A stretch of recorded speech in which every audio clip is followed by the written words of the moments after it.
Ustadz. Ada yang namanya dengan Islam asli, kalau saya nyebutnya Pak Ustadz ya. Ada yang dinamakan dengan Islam tradisi.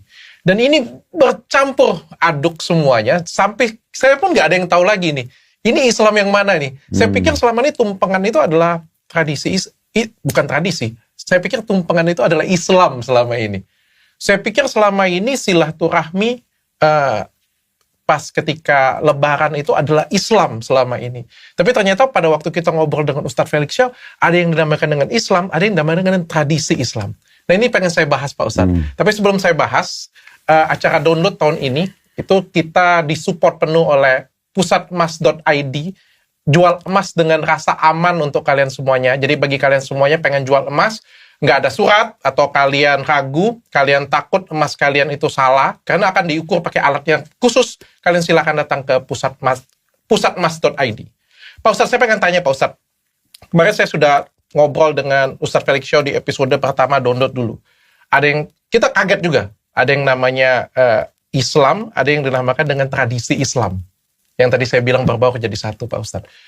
Saya pengen pertegas lagi dan pengen perdalam ini Pak Ustadz. Yang mana sih yang benar-benar Islam? Atau sebelumnya saya pengen mulai dari, katanya kalau pengen belajar Islam yang sesungguhnya, belajarlah dari seorang salafi, yaitu Ustadz Khalid Basalamah. Apa itu salafi Pak Ustadz? Saya kurang setuju kalau mengatakan belajar Islam itu berarti dari Ustadz Salafi. Belajarlah Islam dari orang yang memahami Islam itu dengan benar. Lebih seperti itu sih. Kalau istilah salafi itu kan teman-teman kita menyampaikan kemurnian agama.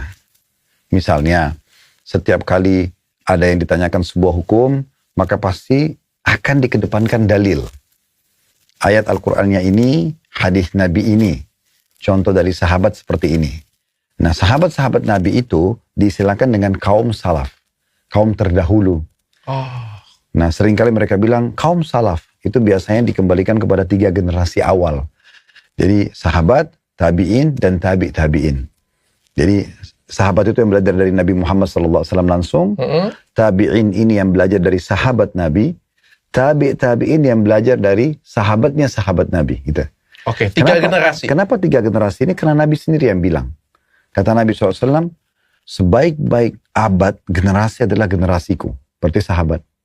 Lalu generasi sesudahnya, lalu generasi sesudahnya. Di sini ulama hadits mengatakan berarti tolok ukur seseorang kalau mau belajar kembali kepada 3 generasi ini. Itu yang diistilahkan dengan kaum salaf.